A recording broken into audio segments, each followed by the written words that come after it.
na nossa aula de hoje nós vamos falar um pouco sobre classificação do solo. Nós verificamos nas aulas anteriores por que os solos são diferentes, os fatores envolvidos na formação, e agora nós vamos entender como que nós classificamos os solos. Tá? Essa imagem aqui, a hora que nós vamos mostrar, ela traz para nós as diferentes classes de solos que nós temos no Brasil. O Sistema Brasileiro de Classificação do Solo é um sistema bastante atualizado, e ele traz para nós 13 diferentes classes de solo. Então, para que nós possamos entender, cada coloração dessa no solo, no mapa, é uma classe de solo diferente. Essa de coloração mais alaranjada são os latossolos, que representam aproximadamente 50% dos solos do território brasileiro. Tá? Quando a gente passa para a agricultura, são os solos que predominam na agropecuária. Tá? Então, nós temos aí 13 diferentes classes, tá? Que são organizadas assim: primeira ordem, relacionada ao nome, então latossolo, argissolo, neossolo. Tem a subordem, que está relacionada à coloração, então se é vermelho, amarelo, se ele é mais amarelo. Tem o grande grupo, que está associado a teor de nutrientes, fertilidade, ou presença de alumínios, presença de ferro, nesse solo. E aí vem subgrupo, se ele é típico, se ele é intermediário, se ele tem as características bem definidas, da ordem. Tem a família, que está associada à textura e ao horizonte A, e a série, que é o manejo. Então seria assim: um latossolo vermelho eutrófico, então seria latossolo vermelho eutrófico típico, argiloso, pastagem. Então, latossolo vermelho eutrófico típico, argiloso, que é a textura, e o manejo, no caso, pastagem. Tá? Então, ele poderia ser um argissolo amarelo, álico, intermediário, argiloso e café. Tá? Então, o manejo é o café. Tá? Então, esse é o Sistema Brasileiro de Classificação de Solos. Lá no mapa, na imagem anterior, estão representadas todas essas classes de solos, cada um com a sua característica. Tá? Então, por exemplo, latossolo, que são os que predominam no Brasil e no Cerrado, são solos de boas propriedades físicas, são profundos, ocorrem em relevos menos acidentados, podemos ter latossolos, predominância de latossolos de baixa fertilidade e de textura argilosa. Tá? Então, neossolos são solos jovens, pouco profundos. Litossolos são solos extremamente férteis, oriundos de basalto. Então, cada classe tem a sua característica. Gleissolo são solos que ocorrem em regiões de inundação, então eles têm a coloração acinzentada, tá? E ocorre geralmente em regiões de acúmulo de água. Okay? Coloração está associada à forma com que o mineral ferro está no solo, nós vamos ver isso mais adiante, e aqui atributos de fertilidade. Então, esse é o Sistema Brasileiro de Classificação de Solos.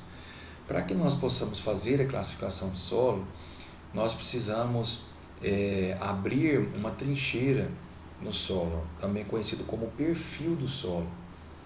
Tá? Então, diferente da amostra do solo para fins de fertilidade ou textura, que nós fazemos a amostragem e enviamos para o laboratório para fazer a classificação para nós, a classificação do solo, qual que é a classe que ele pertence, ela é feita no campo. Então, nós abrimos aí uma trincheira, ou um perfil, e aí fazemos a identificação dos horizontes ou camadas. Tá? Então, o perfil é a seção vertical através do solo, englobando a sucessão de horizontes ou camadas, a crescida do material de mineral subjacente, pouco ou nada, transformado pelos processos pedogenéticos, e o manto superficial de resíduos orgânicos. Tá? Então, nós vamos abrir um perfil, aproximadamente aí 2 metros de profundidade ou até chegarmos à rocha, né? Então, se chegar à rocha com meio metro, não precisa abrir mais, né? Que é o material consolidado. Agora, se nós chegamos 2 metros e não chegamos à rocha, não precisa abrir mais, tá? E aí nós fazemos a separação das camadas ou horizontes. Então, o que são camadas ou horizontes? Aqui na ilustração nós conseguimos ver bem, né? Nós dividimos, né? Pela coloração, nós conseguimos identificar isso aqui. Então, esse aqui seria o que nós chamamos de horizonte A. O que é o horizonte A? O horizonte antropizado, é onde nós realizamos as atividades agropecuárias, fertilizante, calcário, deposição de semente, plantio de mudas. Por isso ele tem uma coloração mais escura, por conta do acúmulo de matéria orgânica. Tá? Então, horizonte A. Na sequência aqui nós teríamos o horizonte B, que é um horizonte que não tem tanta influência das atividades agropecuárias, então ele mantém um pouco mais a característica do material de origem. A gente costuma dizer que o horizonte B é o horizonte diagnóstico, porque ele que vai nos levar a qual classe do solo pertence àquele solo. Tá? E aqui abaixo nós teríamos já ilustrando a rocha, material de origem. Aqui um outro solo, de mais difícil detecção, então a gente vê 10 primeiros centímetros nós temos o horizonte A, que é esse horizonte mais enegrecido, por conta da deposição da matéria orgânica, e aqui um horizonte B bastante espesso, mais de 1 metro, tá vendo? E não chegamos à rocha. Então essas são características que nos auxiliam a identificar a classe dos nossos solos. Tá? Então pode ser um solo menos profundo, que está próximo à rocha, pode ser um solo mais profundo, que nós não identificamos a rocha. E essa classificação vai trazer para nós qual a aptidão agrícola do nosso solo. Então nós podemos ter um neossolo, que são solos jovens, e rasos, por exemplo, o neossolo litólico, que o horizonte A pode estar depositado diretamente no horizonte C ou R, quer dizer, não tem o horizonte B. São solos que não têm aptidão agrícola, que devem ser preservados como reserva legal. Tá? Então nós vamos fazer, para classificação do solo, abrirmos um perfil, uma trincheira, e separarmos em camadas ou horizontes. Então aqui camada 1, 2 e 3. Geralmente horizonte A, horizonte B. E aqui nós teríamos que identificar, se for a rocha fragmentada, pode ser o horizonte C, e abaixo a rocha, horizonte R. Então aqui horizonte A, horizonte B1, horizonte B2, tá? Porque ainda não há a presença da rocha, ainda é o horizonte B. Tá? Horizonte A, horizonte B, horizonte B1, desculpa, horizonte B1, horizonte B2, então horizonte aqui uma perda de material orgânico e argila. Então, esse seria um padrão de um perfil de solo. Nós poderíamos encontrar esses horizontes ou camadas, que seria o horizonte O, que é com predominância de restos orgânicos. Na nossa região do Cerrado, por conta da condição climática que não favorece o acúmulo de resíduo orgânico, nós dificilmente encontraremos um solo que tenha esse horizonte. Horizonte A, que é o horizonte mineral escurecido pelo acúmulo de matéria orgânica. Então esse é o horizonte antropizado que nós trabalhamos na agricultura.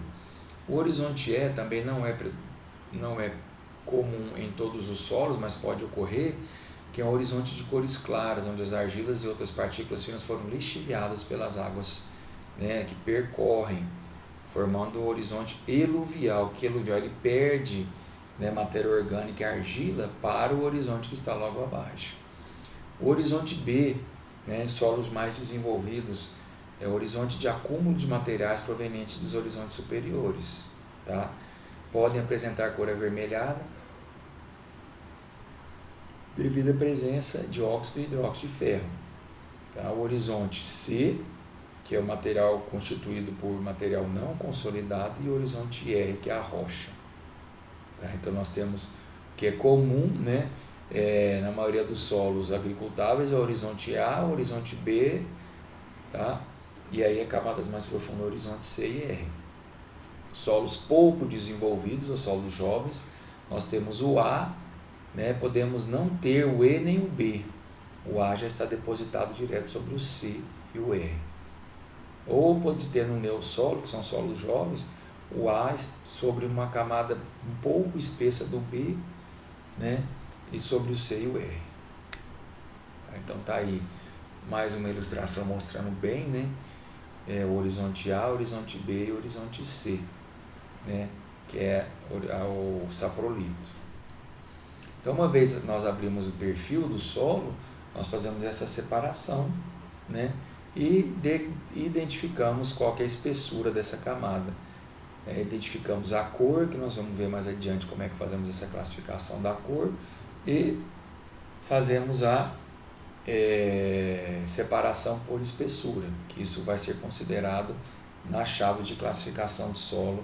A espessura é muito importante, né?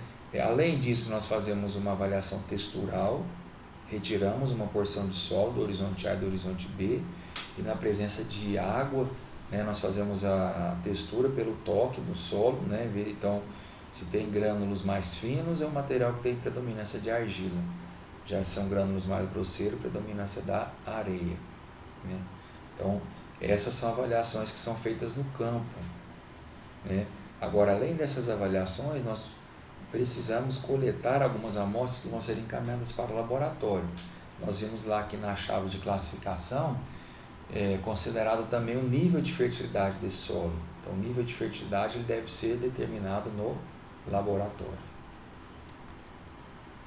Tá? Então, essas são as atividades, né? A forma de nós classificarmos o solo, chegarmos à classe.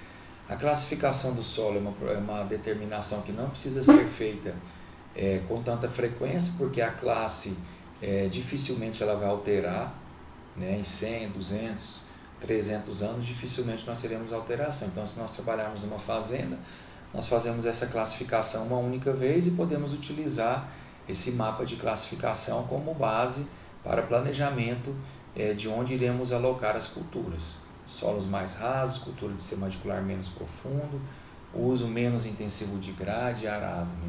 Solos mais profundos,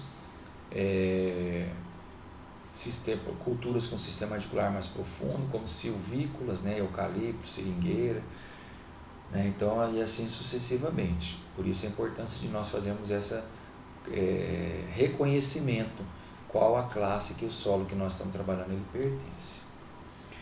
Bom, uma vez falado aí da classificação, nós vamos comentar um pouco sobre algumas propriedades físicas do solo, tá?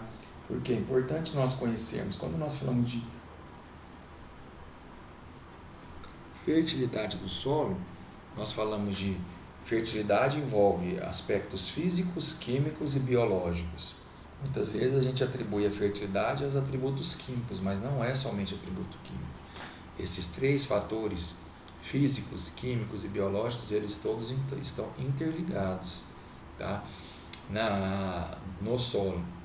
Por exemplo, se nós temos um solo extremamente fértil, bastante balanceado com relação ao fornecimento dos nutrientes necessários pela cultura, mas esse solo está compactado, isso vai impedir que a raiz cresça e alcance esses nutrientes, e mesmo que a água, né, possa carregar esses nutrientes para as camadas mais profundas.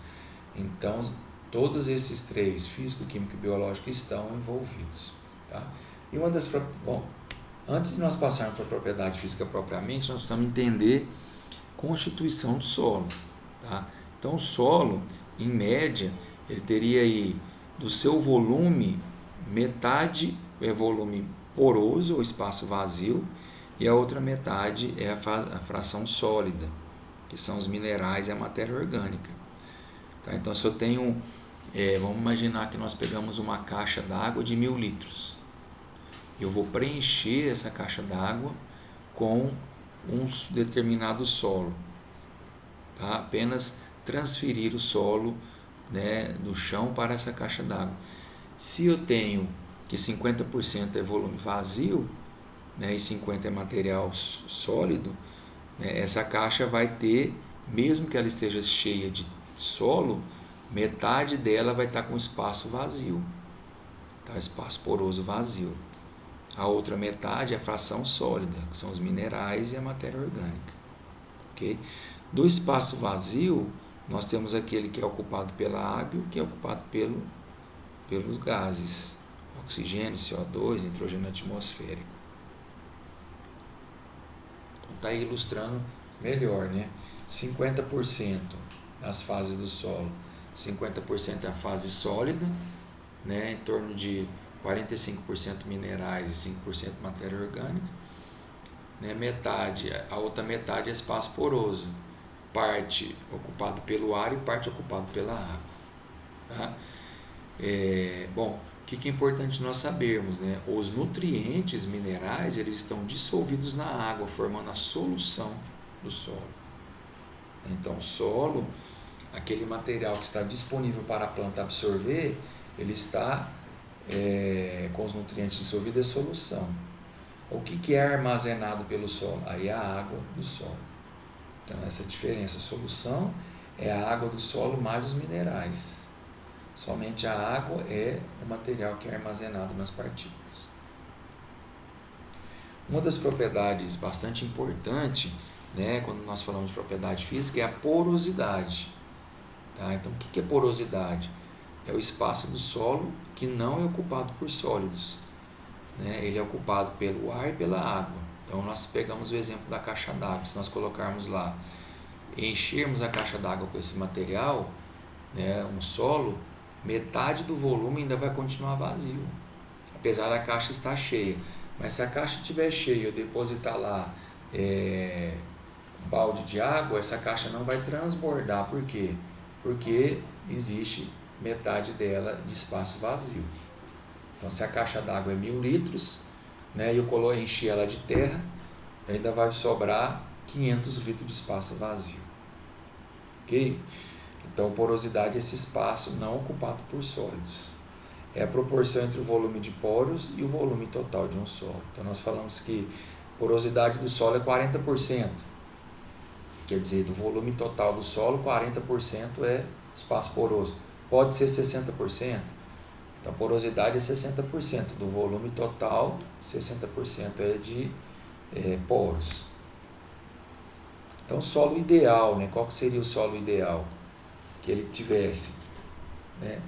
Ele tem metade dele é constituído de fração sólida e metade de fração porosa. Da fração sólida, 45% é mineral e 5% matéria orgânica.